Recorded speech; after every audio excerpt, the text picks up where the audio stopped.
नमस्कार दोस्तों, आपको कभी हैरानी नहीं होती?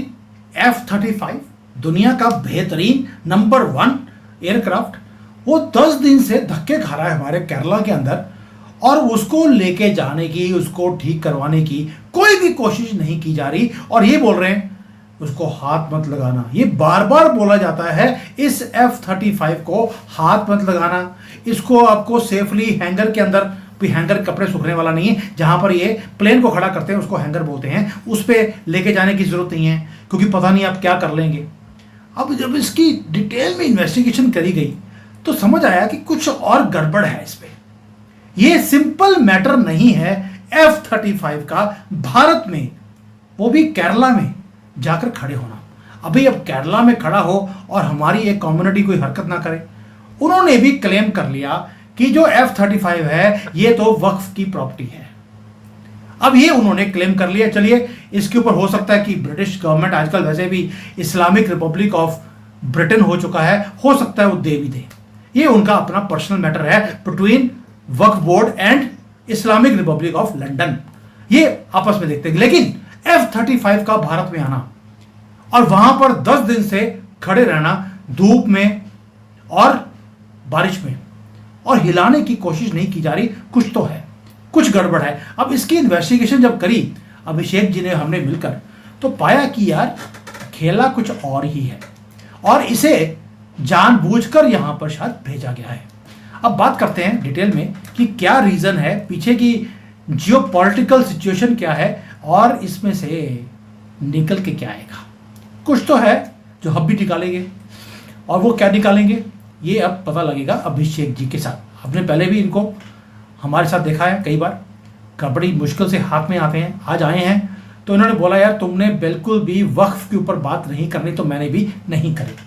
तो अभिषेक जी, सबसे पहले तो जय सिया राम जुड़ने के लिए। जय श्री राम। मुझे लगता है कि अब जो मैं बोलूंगा वो आप करेंगे नहीं, और जो करने को कहूंगा वो आप करेंगे नहीं। तो so it may sound confusing, but when we were discussing this offline, तो मेरे दिमाग में कुछ आ रहा था कि क्या हम जो चीज़ें प्रत्यक्ष रूप से दिख रही हैं उसको इग्नोर करके एक और अलग से थ्योरी हम बना सकते हैं। क्योंकि देखो, फ्रैंकली स्पीकिंग, किसी को नहीं पता कि ये F-35 खड़ा क्यों है। बहुत सारे विशेषज्ञ कह रहे थे कि उसका हाइड्रोलिक फेलियर खराब हो गया, मतलब हाइड्रोलिक फेलियर हो गया, जहाँ पे उसका इंजन जो वर्टिकल टेक ऑफ या लैंडिंग में हेल्प करता है वो खराब हो गया। पर थोड़ा सा बैकग्राउंड में जब मैं गया इसके, तो कुछ चीज़ें जल नहीं हो रही थी वो, इसलिए मैंने वी डिसाइडेड कि let's get together and try and figure out, because we want to leave an open question for everybody. मैं भी चाहता हूँ कि आप अपने कमेंट्स में ज़रूर छोड़ें या लिखें कि आपके हिसाब से क्या हो सकता है। ये एक थ्योरी है, तो जो अभी तक प्रेस में आ रहा है वो भी एक थ्योरी है। पहली बात तो ये कि भी 5th जनरेशन हमें चाहिए क्यों, और 5th जनरेशन होता क्या है। तो 5th जनरेशन का जो कंसेप्ट आया था वो 2008-9 में आया था, जहाँ पे उन्होंने कहा कि भी जो एयरक्राफ्ट है वो सुपर क्रूज करेगा, यानी कि जो उसके आफ्टर बर्नर होते हैं वो नहीं यूज़ करेगा, उसकी इंजन कैपेबिलिटी ज़्यादा अच्छी है, उसकी पेलोड कैपेसिटी ज़्यादा अच्छी है, और जो उसका स्टेल्थ कोटिंग है उसकी, वो स्टेल्थ रहेगा, यानी कि जो रडार को, उसका जो रडार क्रॉस सेक्शन होता है, RCS इसको बोलते हैं, वो कम से कम होगा।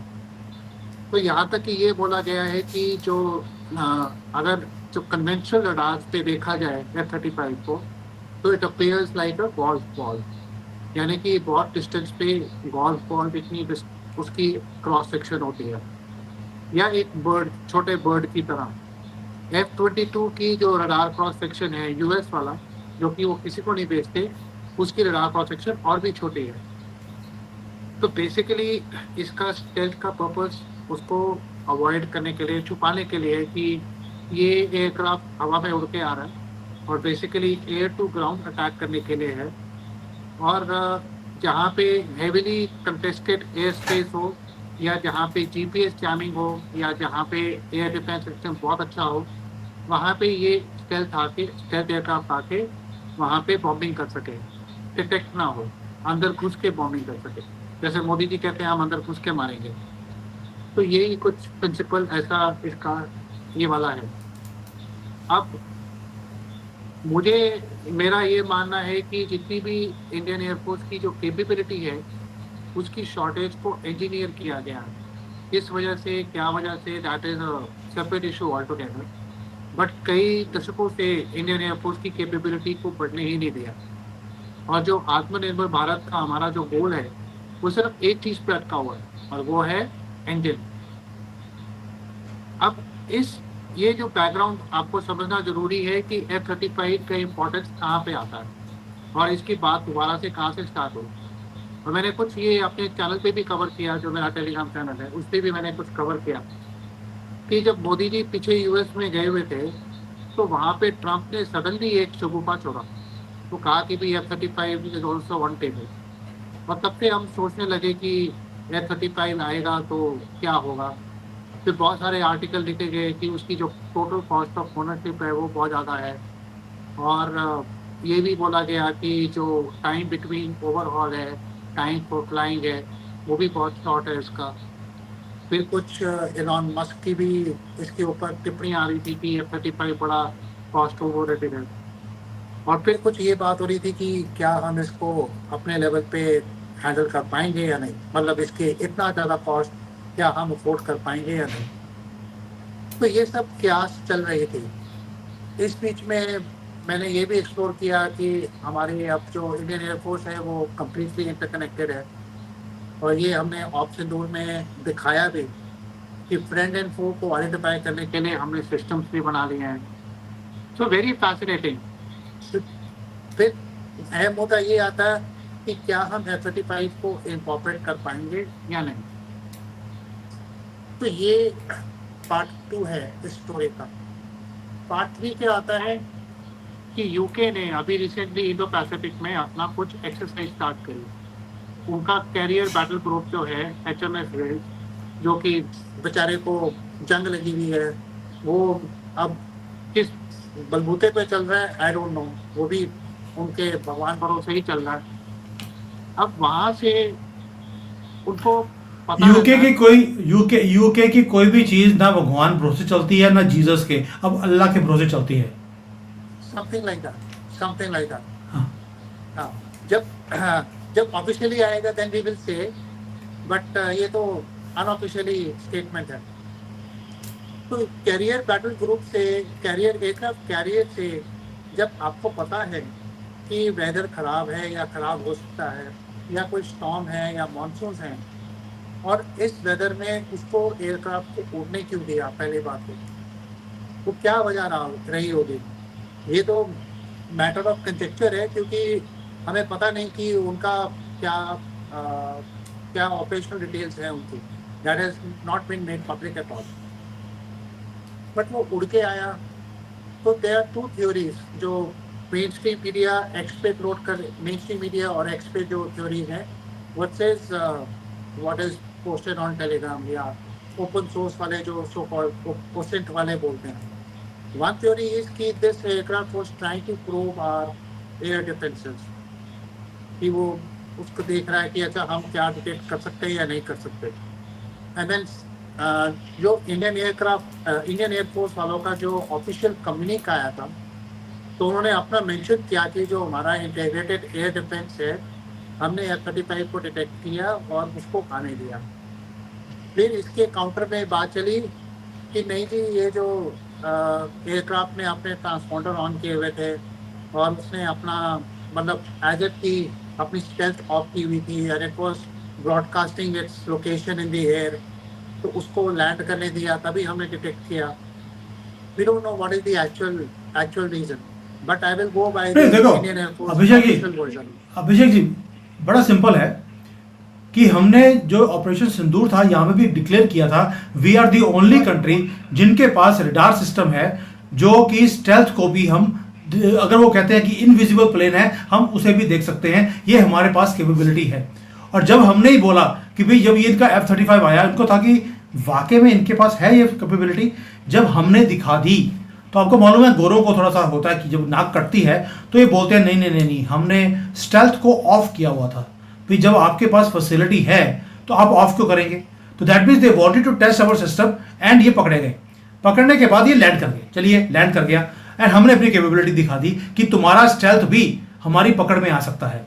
लेकिन 10 दिन सर, क्वेश्चन है कि 10 दिन में ये स्पेयर पार्ट्स भेजकर इसको ठीक नहीं कर सकते, या मकसद कुछ और है?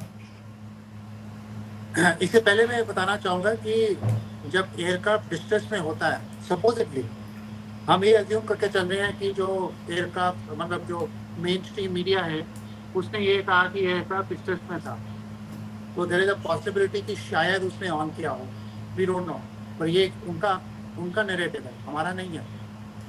अब जब एयरक्राफ्ट लैंड कर गया, पहले तो ये बताया गया कि भी उसका हाइड्रोलिक फेलियर है, फिर ये कहा गया कि जी एयरक्राफ्ट डिस्ट्रेस में था, उसने फ्यूल डंप किया और जो भी उड़ रहा था वो फ्यूम्स पे उड़ रहा था, मतलब it had barely enough fuel to just to land, और that also sounded very implausible because जो उसकी फोटोग्राफ्स आ रही हैं, it is landing absolutely intact, चाहे जितने भी डिस्टेंस से ली हो। एयरक्राफ्ट के ऊपर कोई विजिबल डैमेज नहीं दिखा मेरे को, मैंने उसको जूम करके भी देखा कि शायद उसमें कुछ हो सकता है कि कोई विजिबल डैमेज हो या कुछ, वी डोंट नो। और उसके जो एयरक्राफ्ट की जो फोटोग्राफ्स ली गई हैं, that also have been taken at a very strategic angle कि दिखे ना। अब इंटरेस्टिंगली ये बात है कि इतनी बारिश में, धूप छाँव बारिश और पूरे इंक्लीमेंट वेदर्स में उस एयरक्राफ्ट को खड़ा के रखा, वो चाहे किसी भी कारण से खराब हो, वहाँ पे 10 दिन के लिए क्यों खड़ा के रखा या 12 दिन के लिए? और आज खबर ये आ रही है कि उसको हैंगर में पुश किया गया। पहले ये बोला गया कि जो एयरक्राफ्ट का पायलट था वो छोड़ के नहीं गया, और उसने कहा कि नहीं मैं इसके साथ ही खड़ा रहूँगा, ये हमारा SOP है। फिर ये कहा गया कि जी हमारी UK की जो उनकी सैटेलाइट है वो उसकी नज़र में रहेगा कि वहाँ से हिले ना। चलो ये भी बात मान ली कि कितने सैटेलाइट वो उड़ा लेंगे 44 आवर्स, या उसको आगे पीछे मूव करने के लिए there are different ways to block की सैटेलाइट व्यू ऑल्सो। फिर उसके बाद में फाइनली आज जाके वो हैंगर में पुश किया। फिर बीच में पहले ये खबर आई कि टेक्नीशियन आए थे 4-5, उनको समझ में नहीं आया या उनसे हो नहीं सकता। फिर अब 40 लोगों की टीम आएगी लॉकहीड मार्टिन से, और उसके बाद में उसको अब ठीक करेंगे। अगर वो भी ना हुआ तो उसको उसके फ्यूजलाज को जो विंग्स हैं उसके विंग्स को अटैच करके उनको मॉडिफाई करके लेके जाना पड़ेगा उनके ट्रांसपोर्ट प्लेन में, which itself is going to cost them UK people at least $2 million approximately, ये अनुमान लगाया जा रहा है। सो यहाँ पे दाल में कुछ काला नहीं, पर पूरी दाल ही काली है। Very very interesting. अब इसमें नेक्स्ट स्टेप ये आता है कि आई वाज थिंकिंग, एंड जो मैंने आपके साथ ऑफलाइन भी डिस्कस किया, नेक्स्ट टाइम ये आता है कि 10 दिन में क्या हमारी भाई लोगों ने कोई करामात नहीं करी होगी? क्या उस पर अलग अलग दूर से एक्सपेरिमेंट्स नहीं करे होंगे? क्या उसके रडार से नेचर्स नहीं लिए होंगे? क्या उसको इंस्पेक्ट नहीं किया होगा? और जब वो हैंगर में जा रहा है तो हैंगर में जाने के बाद पीछे पर्दे में क्या होगा, we don't know. So then I was थोड़ा सा और जॉइनिंग द डॉट्स करें तो एमका में जो हमारा एमका है उसके लिए हमें क्या चाहिए? एक इंजन चाहिए, and we need additional qualified software to understand that how the other stealth planes operate. क्या लॉकहीड मार्टिन हमें वो सॉफ्टवेयर देगा? क्या ट्रम्प अंकल हमें मोदी जी के साथ दोस्ती निभा के हमें ये लॉकहीड मार्टिन वाला जो इतना सुपर स्टेल्थ वाला है, bypassing everything under the cover of accident, under the cover of space, क्या हमें वो टेक शेयर कर रहे हैं? ये सिर्फ सोचने वाली बात है। आपके व्यूअर्स क्या सोच रहे हैं इस चीज़ के बारे में, प्लीज़ कमेंट करूँ करके लिखिएगा, because this is just a thought process, और इस बात की कभी पुष्टि नहीं होगी कि ये वाकई में ऐसा हुआ, बट जस्ट थिंकिंग अलाउड कि how can they leave a super secretive technology out in the open for almost 2 weeks कि बारिश आंधी तूफान आ रहा है और पानी के अंदर वो खराब नहीं होगा, ऐसा क्या उसकी गारंटी है? और एयरक्राफ्ट का जो इंटरनल है वो हमारे लिए बाय हुक और क्रुक हमें हेल्प करने के लिए दे रहे हो, who knows? तो इसलिए देखिए, देखिएगा जरूर। जो टेक्नोलॉजी है अगर अमेरिका से कभी भी ट्रांसफर करनी है उसके लिए कांग्रेस में से पास करवाना पड़ेगा, 10-10 साल लग जाते हैं। ये भी तो हो सकता है कि ट्रम्प ने ये वाला प्लेन जानकर यहाँ भेजा हो, क्योंकि हम लोग बार बार बोल रहे हैं कि हमें अपने एमका के लिए कुछ चाहिए। इंजन मांगा, नहीं दिया गया। सॉफ्टवेयर मांगा, नहीं दिया गया। अब आपके सामने इंजन भी है, प्लेन भी है, टेक्नोलॉजी भी है, आपको कॉपी करने में क्या दिक्कत है भाई? अगर चाइना ने J-35 निकाला, क्योंकि नंबर भी देखिए, अगर F-35 था तो उन्होंने J-35, मौकरी था वो कि आपका F-35 हमने कॉपी कर लिया है। भी अगर चाइना कर सकता है, आपको कौन रोक रहा है? और चाइना के पास कौन सा कोई F-35 था? उन्होंने अपना वहाँ से अमेरिका से चोरी कराया डाटा को और उन्होंने कॉपी कर लिया। अब अमेरिका की तरफ से आपको प्लान दे दिया है, आपको सिर्फ डाउनलोड ही तो करना है सॉफ्टवेयर, उसके बाद आप रिवर्स इंजीनियरिंग कर सकते हैं। This also can be a possibility. भाई रिवर्स इंजीनियरिंग करनी है आप कर लीजिए, लेकिन आप सिर्फ सॉफ्टवेयर कर सकते हैं, इंजन कॉपी नहीं कर सकते। इंजन फिर भी आपको उन्हीं से लेना पड़ेगा जो आपको नहीं मिल रहा अभी, वो आपको डेवलप करना पड़ेगा, which will take another 10 years। लेकिन सॉफ्टवेयर तो आ जाएगा आपके पास। No, software भी in the, I mean, come to think of it, we can get a lot more. उसकी जो aerodynamic shape है, उसके जो fins हैं, उसका जो fuselage है, उसकी जो coatings हैं, और जो स्पेशलिस्ट आ रहे हैं उसको ठीक करने के लिए, वो किस एंगल से आ रहा है? आई मीन ये इस बात पे मेरे को हमेशा लगता है, जो मेन स्ट्रीम मीडिया में ट्रम्प को इतनी गालियाँ दे रहे हैं, मुझे नहीं लगता कि ऐसे ट्रम्प और मोदी जी के बीच में कोई ऐसी अनबन हो गई।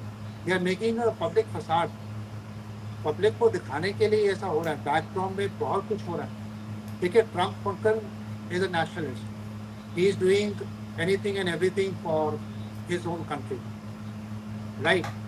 और जब मोदी जी वहाँ पे वॉशिंगटन गए थे, व्हाइट हाउस में गए थे, तो ट्रम्प का जो रिस्पेक्ट था मोदी जी के लिए, that was very much visible, so much so that we have seen that how the other world leaders have been mistreated by Trump. लेकिन मोदी जी के लिए उसने आज तक कभी भी एक शब्द नहीं बोला, अपशब्द नहीं बोला, कभी भी नहीं। और जितने भी डिप्लोमेटिक प्रोटोकॉल्स हैं, ये हो सकता है कि ये सब पब्लिक फसाद हो। मस्क के साथ भी जो सो कॉल्ड शोडाउन हुआ था, वो भी पब्लिक फसाद हो। और ट्रम्प हमेशा नब्बे तो नहीं बात करता। सब बोलते हैं कि मैं कॉन्ट्रेरियन व्यू इसलिए ले रहा हूँ क्योंकि सब बोलते हैं कि वो पागल हो गया, वो सकया गया, but no, he is a very very smart guy. He knows what he is doing and he knows what he is wanting to achieve. So he also wants, अगर ये आप पुराना वीडियो देखें मंत्री जी के साथ कि मोदी जी ट्रम्प के इलेक्शंस के पहले वहाँ गए थे और उन्होंने, मंत्री जी ने हिंट दिया था कि हो सकता है कि मोदी जी ने ट्रम्प की हेल्प की हो इलेक्शन के पहले। उस समय कोई भी एजेंडा घोषित नहीं था, तो क्या हमारे को वो रिटर्न कर रहे हैं? ये तो आप ही के चैनल पे डिस्कशन हुआ था और मोदी जी ने बड़ा क्लियर बताया कि ऐसा हो सकता, तो क्या हमें हेल्प की जा रही है? और जो कि आपने बात बिल्कुल सही रखी कि it is going to be subject to huge congressional controls. और ये यूएस वाला प्लेन नहीं आया है, this is a UK owned plane, and US और यूके में क्या अलायंस पार्टनरशिप है और यूके क्या करता है यूएस के लिए, हर चीज़ के लिए, ये किसी से छुपा नहीं है।